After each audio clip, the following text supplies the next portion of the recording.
Apa sih yang kalian ketahui tentang lingkungan pembelajaran yang efektif? Apakah menurut kalian lingkungan pembelajaran yang efektif itu lingkungan yang nyaman? Atau menurut kalian lingkungan pembelajaran yang memiliki fasilitas lengkap?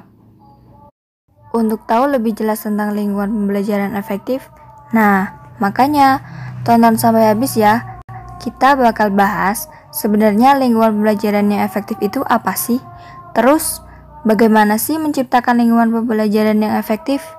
Tapi sebelum itu, kalian coba like dan subscribe dulu channel ini, dan agar kalian tidak ketinggalan video-video selanjutnya. Oke?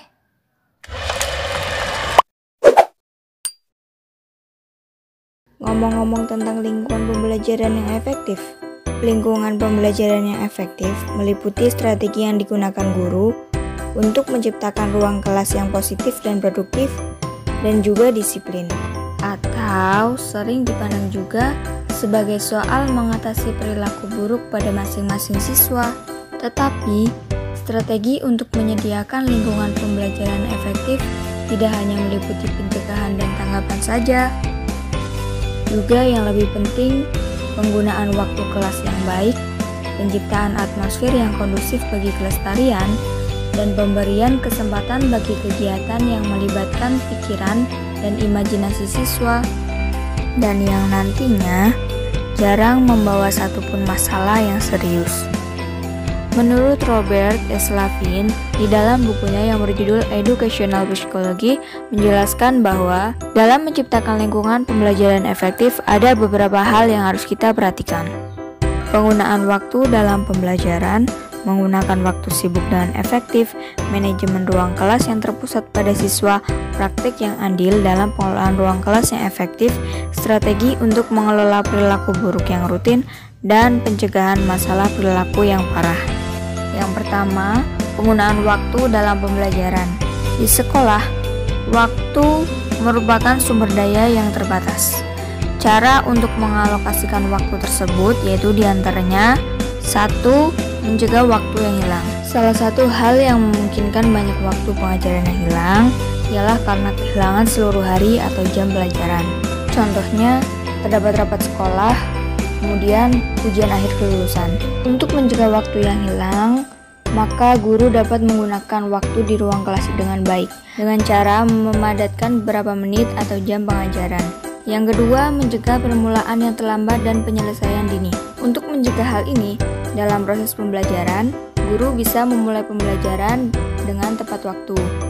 Yang ketiga, mencegah gangguan.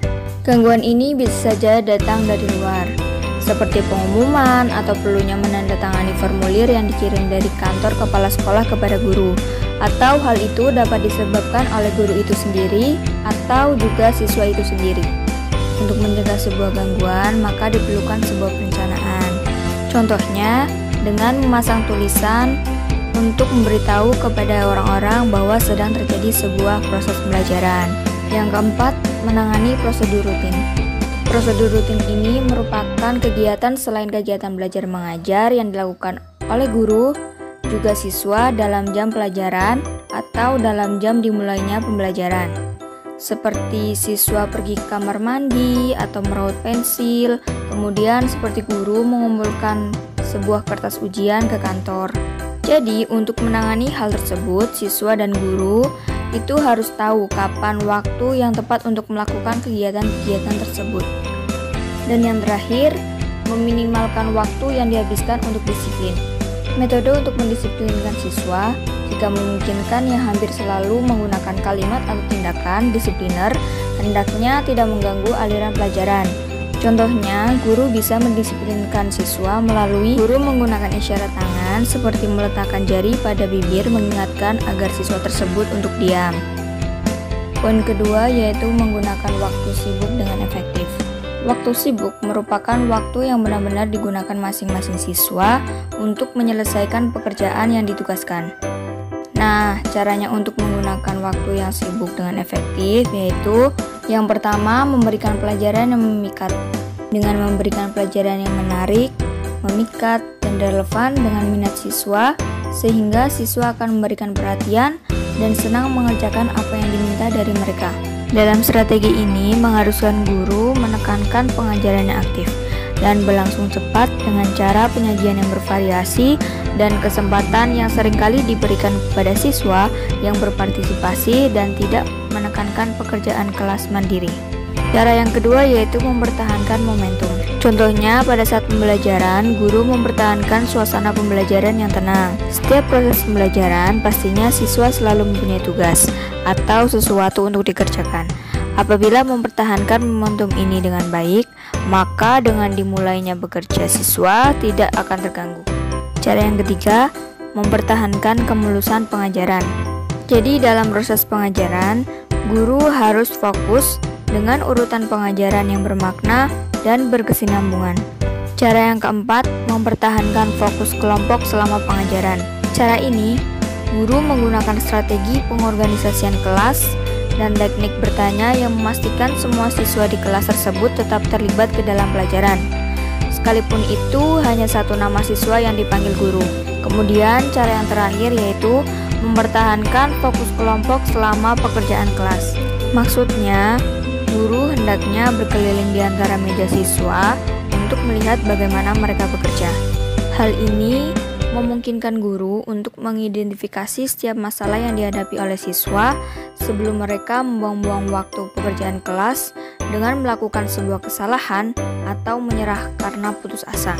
Manajemen ruang kelas yang terpusat pada siswa. Dalam suatu pembelajaran, manajemen ruang kelas atau pengelolaan ruang kelas merupakan komponen penting di dalam terlaksananya suatu pembelajaran. Pengelolaan ruang kelas yang baik akan menciptakan suasana kelas yang menyenangkan bagi siswa.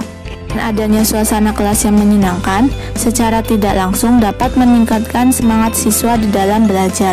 Ruang kelas yang terpusat pada siswa tidak menutup kemungkinan akan menyebabkan suasana kelas menjadi tidak tenang, karena para siswa dimungkinkan akan melakukan aktivitas pembelajaran dengan siswa lain. Maka dari itu, seorang guru harus memiliki strategi untuk mengelola kelas, agar mencegah terjadinya suatu hal yang buruk di dalam kelas. Contohnya yaitu dengan cara mempersiapkan kondisi ruang kelas yang nyaman, yaitu dengan menghimbau siswa untuk merapihkan dan membersihkan ruang kelas sebelum pembelajaran dimulai, atau mungkin juga dengan cara menata tempat duduk. Contoh lainnya yaitu dengan memberi reward kepada siswa yang mau mengikuti aturan atau punishment kepada siswa yang tidak mau mengikuti aturan yang telah disepakati oleh guru dan siswa. Praktik yang adil dalam pengelolaan ruang kelas yang efektif. Di dalam buku Psikologi Pendidikan karya Robert S. Lavin, terdapat dua praktik untuk mengelola ruang kelas agar menjadi efektif, yaitu mengawali tahun ajaran dengan benar dan menetapkan peraturan kelas. Praktik yang pertama yaitu mengawali tahun ajaran dengan benar. Dengan mengawali tahun ajaran dengan benar dapat memberikan dampak positif untuk kedepannya di dalam suatu pembelajaran. Contohnya yaitu dengan cara mengawali hari pertama sekolah dengan tidak langsung bahas materi, tetapi dengan melakukan perkenalan terlebih dahulu. Praktik yang kedua adalah menetapkan peraturan kelas. Salah satu contoh peraturan kelas yang sederhana yang dapat disepakati dengan siswa adalah bersikap sopanlah pada orang lain. Peraturan ini terlihat sederhana, tetapi memiliki makna yang penting bagi siswa. Karena siswa akan secara nalar menerapkan perilaku sopan tidak hanya di kelas, tetapi juga di dalam kehidupan sehari-hari mereka. Strategi untuk mengelola perilaku buruk yang rutin. Yang pertama, prinsip intervensi terkecil. Dalam mengatasi masalah perilaku rutin di ruang kelas, prinsip yang terpenting adalah guru haruslah memperbaiki perilaku buruk dengan menggunakan intervensi yang paling sederhana yang akan membawakan hasil. Yang kedua, isyarat nonverbal. Guru dapat menghilangkan banyak perilaku buruk rutin di ruang kelas tanpa memutuskan daya gerak pembelajaran melalui penggunaan isyarat. Pencegahan masalah perilaku yang parah. Program pencegahan yaitu memberikan kesempatan siswa memainkan peran sosial sebagai sukarelawan, pengajar pribadi, atau pemimpin kegiatan yang memberi manfaat bagi sekolah atau komunitas mereka. Kemudian, penciptaan ruang kelas yang demokratis dan dapat memberi siswa cara meraih penghargaan. Penciptaan ruang kelas yang demokratis dapat memberi siswa cara meraih penghargaan dan pengendalian dalam lingkungan positif yang mengurangi perlunya perilaku buruk.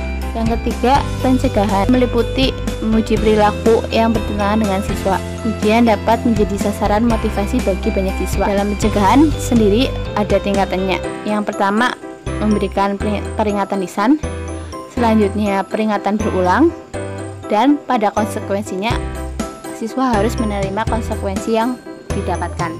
Beberapa tahap dalam program pencegahan. Yang pertama, mengidentifikasi penyebab perilaku buruk. Yang kedua, menegakkan peraturan dan tindakan. Yang ketiga, menegakkan kehadiran di sekolah. Yang keempat, periksa dan